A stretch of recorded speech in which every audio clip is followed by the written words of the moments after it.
Thank you. I'm indeed very delighted to be here in Swindon for this great occasion, and we have really enjoyed our nyama.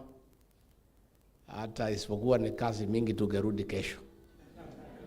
And thank you very much for the warm welcome and also getting time to come and receive us in such a loving manner and have this engagement tonight. I bring you greetings from home. Umepokea? Lakini kabla hatujaendelea ni vizuri tujuane. Najua kazi yangu ni kusikiza ground. Si ndio? Si lazima nisikize ground. Hapa Swindon mnasemaje? Swindon mnasemaje? Ati mnasemaje? Hapa ni one time? Basi sasa wacha tuongee basi. We are on the same page. We came here on Saturday morning for a week-long engagement. It was my wish to be here for a month, but because of the by-elections in Olkalau and also the challenges back home because of the increased fuel prices, my presence is required back at home. And please bear with me. I'll come back again sometimes in August so that I go back home and join the people of Kenya to be able to say no to the increased fuel prices that have made fares go up and consumer products to go up and generally the cost of living.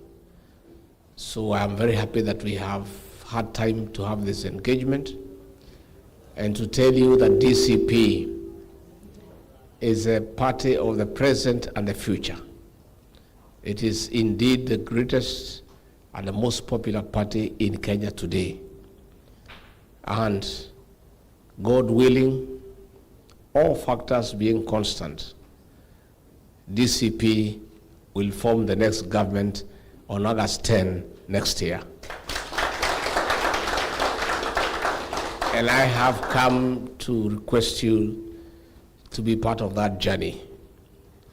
We want to work together in this journey, not just up to elections, but beyond.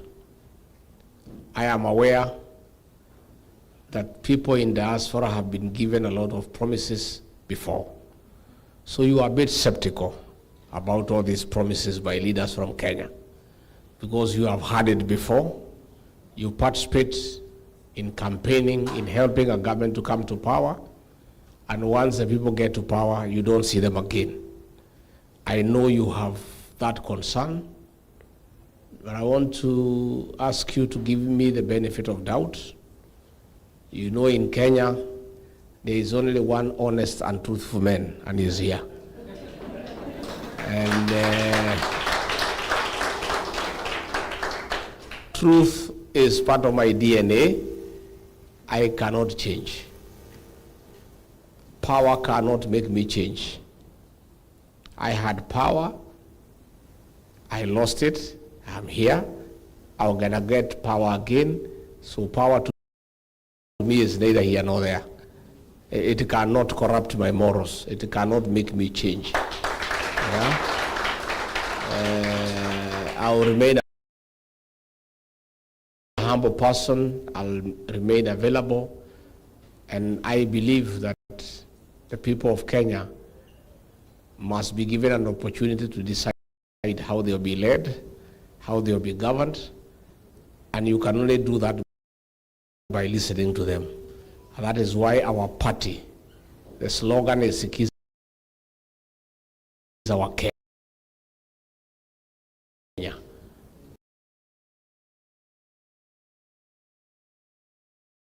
How they'll be governed, and you can only do that by listening to them. And that is why our party, the slogan is our Kenya. You must listen to your boss. Anybody who is elected, the people who elect you are your bosses. And you must listen to your employer, because he's the one who has given you a job. And that is where me and William Ruto disagreed, because we had been elected on a very popular platform. and promised Kenyans a lot of things. Bottom-up economic transformation agenda, putting money in people's pockets. There will never be abductions and extrajudicial killings. There shall never be demolitions and evictions. Every Kenyan will be given a chance to do business. Then when we go to power, the guy changed overnight. He never intended to do those things. He was simply being deceptive. And along the way, we disagreed because I'm a truthful person, and I was unable to join him to cheat the people of Kenya. Many a times you tell me to go and launch a project when it is not in the budget. And I know for sure there is no project. You go with the tractors and graders and lorries. Before you arrive in Nairobi by chopper, they are already following you. And I could not do it. My conscience couldn't allow. Promising people things that are not there.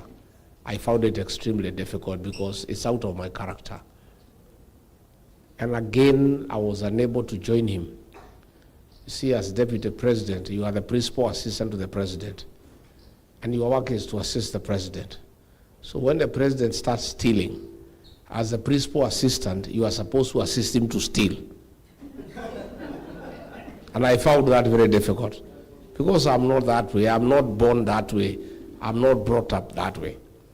When he started abducting and killing children, as the principal assistant, you are supposed to help him abduct and kill young children. I was unable to do it. And we disagreed. Cheating the people of Kenya, I was supposed to be the principal assistant in assisting him to cheat people of Kenya. I was unable, and therefore we disagreed. The rest is history. But we'll have another chance, and God willing, next year, there will be good change. And I want to assure you, don't worry, things are good. This guy, we have put him in a corner. Analia kama panya imeshikwa na mtego. There is no escape route. We want to beat him with a margin of 5 to 6 million votes so that he cannot even try to create problems. He cannot try to bring ethnic violence. He cannot even go to Supreme Court. Tutamnyoa na kula milioni 5, apige simu, aseme wacha niende nyumbani. Then we discuss whether he goes home or he goes to prison. That's a discussion we can have at that particular time. So relax, things are okay. And don't worry. Our only worry is one. 15 months is a very long time. We wish this election was tomorrow. Mwezi 15 ni safari mrefu sana. Hata tunachoka kugoja. But there is nothing we can do about time. The constitutional timelines are there. An election was in 5 years. There's nothing we can do. We just have to wait. September 10th next year, we go to the ballot and get meaningful change so that we can restore our country. As we speak today, you know, because you send money home, you talk to your parents. SHA is not working. There is a crisis in healthcare. The education system has failed. University students are not going to school. Goons have taken over the country. Goons are part and parcel of the National Police Service. You cannot tell the difference between a policeman and a goon. They all share the same Land Cruiser. They move together. They clobber people together. The security situation has broken down. In fact, we sent our policemen to Haiti. They were supposed to go and help the people of Haiti deal with the criminal gangs. Little did we know that they had gone there on a benchmarking mission to learn on how to work with the goons. So nyumbani, goons na polisi ni kitu kimoja. They even attack churches. Church, we were attacked in a place called Wetima ACK Church in Othaya. We were attacked again in PCA Church, Mwiki. Another day we were attacked in another church in Kariobangi. Goons and police come inside the church and attack Christians inside the church. That is how serious things are. But the beautiful thing is Kenyans have decided, from the coast to Western Kenya, to Rift Valley, to Mount Kenya region, to Nairobi, to Kambani, the story is one term. And I have educated people there, and they are good students of mine. When he goes for a meeting, he must pay you 2,000. To go and listen to lies, 2,000. Clapping for him, you add another 2,000. Laughing, showing him your teeth, you add 3,000. And that is what is happening in Kenya. The meetings are full, but it's all transactional. It's just money changing hands. And things are going on okay. So there will be change. So let me, so that I allow you to ask me questions. Because mine is to listen. Mine is to listen. Because when you listen to Kenyans, you become a better leader. I want to leave the UK better than when I came. I want to live here with something new. Mine is to invite you to join me and DCP in this journey to form the next government and be part of it. For the longest, Kenyans in diaspora are bystanders. Nobody involves them in the way their country is governed. And I want to change that for one reason.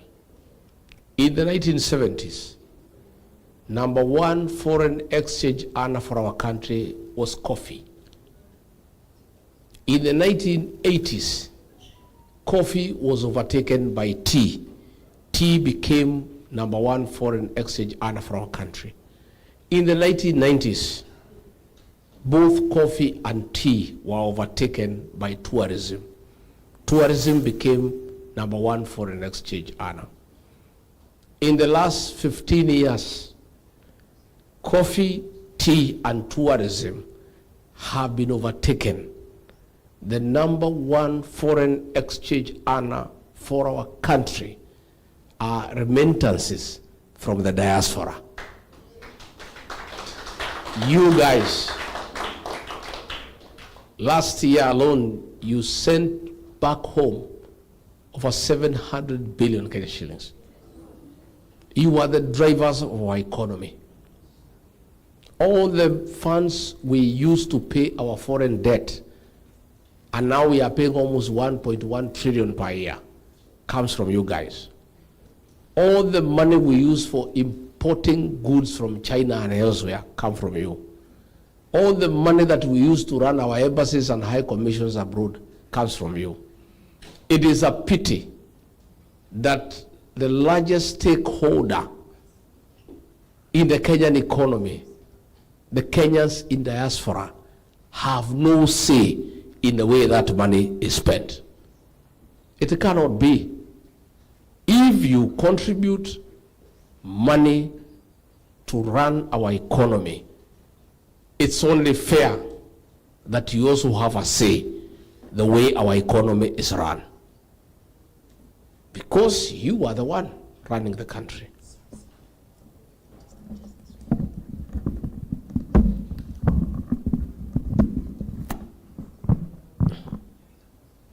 So, I'm saying it's not fair.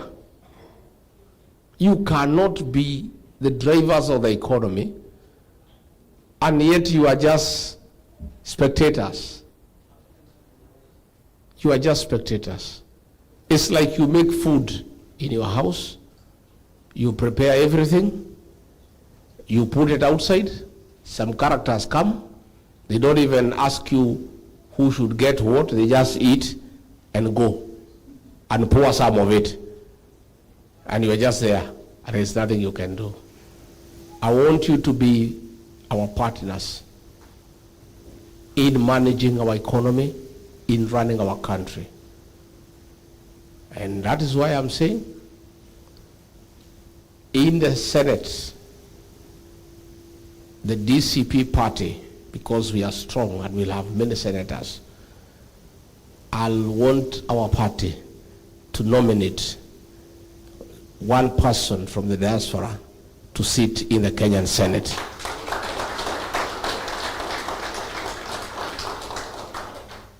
In the National Assembly, we want to nominate one Kenyan from the diaspora to sit in the National Assembly. And because of the success of devolution in the diaspora, there are many things we as a country can learn from you, how to make devolution work. So in all the county assemblies that we shall have a say, including the county assembly of Nairobi and other county assemblies, I'm sure we'll control almost 20 county assemblies out of 47. In all those county assemblies where DCP will have a strong presence, we shall have a nominated member of the county assembly from the diaspora sitting in those assemblies. When we come to the executive, we'll get people from among you to come and join us in the executive. These embassies and high commissions across the world, I want you people to take over those embassies for the simple reason you understand these countries much more than somebody coming from Kenya. An ambassador is appointed for 4 years. Somebody appointed from Kenya, say for example from Wamonyoro village, to arrive here as a high commissioner, he or she will take 1 year to run around to school for my child, where do you go for supermarket, where do you fuel your car, who is your neighbor, 1 year wasted. They'll take another 1 year understanding the British. Because these British people, you are not people you meet today and you started in many things in the afternoon. Sidio? So you need time. They'll take another 1 year to understand the environment, to understand what needs to be done. The third year, they'll start now having a plan. They finish the third year. The fourth year, they start implementing, their term is over. But if you got somebody from Swindon with the right papers and the qualifications to be the High Commissioner, you just move to London at the High Commission the first day to know where your office is, where you put your coat, where is the washroom, where is the kitchen. The following day you start working. Isn't it? Yeah. You start working because you know everything. You know which factories we can talk to people to come and invest home. So that is what I intend to do. And I have said between the High Commissioner and the Deputy, we'll have a marriage between a career diplomat and somebody from diaspora. If the diaspora person is High Commissioner or Ambassador, the Deputy is a career diplomat, and vice versa. That one will blend diplomatic experience with the local knowledge and will succeed. Again, I have said, I don't believe in benchmarking. When I have looked here at the health system, I was here with my late brother in the year 2015, 2016, and I spent a bit of time here in the hospitals. The people driving the healthcare system here are Kenyans. And it's working and working perfectly well. So why do we need to send Kenyan doctors for benchmarking here? They come here, they spend money to learn how to run a hospital, how to run healthcare. Why don't we talk to Kenyans who have been here for 30 years to come back home and fix our health system? That's the way I look at it. I have looked at the drainage system here. Once it has rained, after 20 minutes, you don't know there was rain. Because drainage is working properly. I'm told most of the engineers here are Kenyan people. So why do I need to send Kenyan engineers here to come and benchmark on how to fix the drainage? Get a Kenyan who has been here for 25 years, come back home and fix the drainage system. What I'm saying in a nutshell is that the knowledge available to the people of Kenya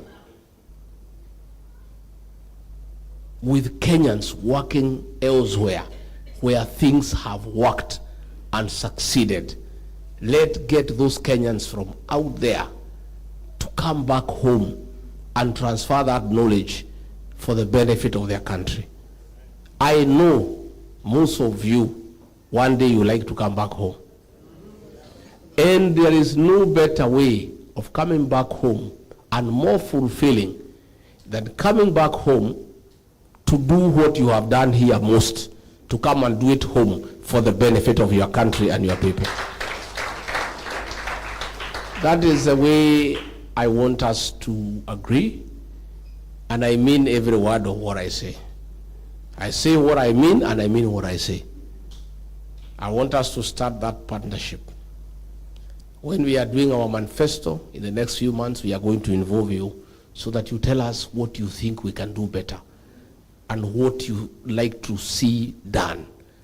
What is it that you have learned here in the United Kingdom that can be useful back home? It is foolish not to use available resource to the country. The human resource available to the people of Kenya is in abundance. People are there. It's only nobody is interested in asking them to give a contribution. That's why I want to do things differently. And we'll do it differently. Please give us a chance and ask me questions. Ask me questions. And I want to promise you, even after we form government, when I come to the United Kingdom, I'll come back here to say thank you, here.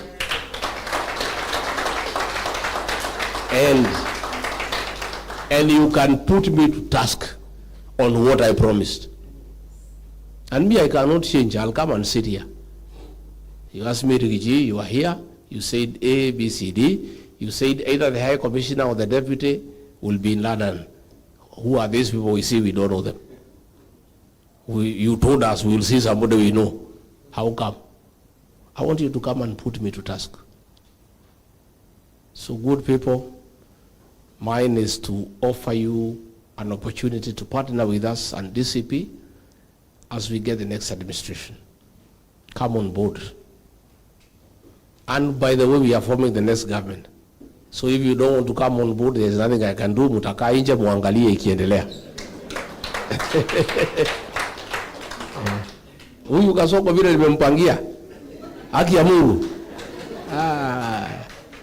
Ananisikia, like now he was abroad everywhere loitering in a very luxurious plane with massage parlor,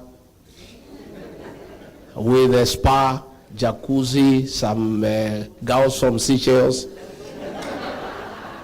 Hata amekuja kuficha hiyo ndege Mombasa isionekane. Hata amekuja tu kuland, ananitukana mimi. Because mimi ndio namjua. Namjua sana. I know the guy. Na msimuogope, is a coward. Simuliniona mimi na yeye pale Olokalau. Na ile kijana anaitwa John Melu. Nilimsomea dakika 28, ameketi pale. Alikunywa maji chupa 16. So don't worry, we are good. We are okay. And things will restore our country. We'll get our country back. Yeah. And God has given us a beautiful country with hard-working and industrious people and good people. It cannot be that those people will continue suffering when they have resources that need to be well managed for their benefit. And the people to manage them are in this room and elsewhere. Let us involve everybody. Let us ask everybody to come on board so that we deliver our country. Finally, we have a by-election in Olokalau. I'm told quite a number of you are from Olokalau. That election is good, and we are not worried about winning. Winning, we shall win. It's a margin. It's a margin. We want to beat Kasongo by a very wide margin. We don't want him to get anywhere near 5% of the vote. Tunataka kumnyoa asubuhi. Akisikia Olokalao imetajwa, anaanza kulia machozi. So I want the Olokalao people to figure out how you can help our candidate. He's called Sami Kamau Ngotho. He's a young man. He has nothing. I had employed him in the office of the deputy president. When I was removed, he was chased away. He has a young family. He is struggling. He has no money, but people love him. And people want to give him a job to be their representative. But we need to help him move around, do some posters, get some songs to sing in his vehicle, move from point A to point B, get agents on the election day, organize some security. So we will need you people from Olokalao and elsewhere to support.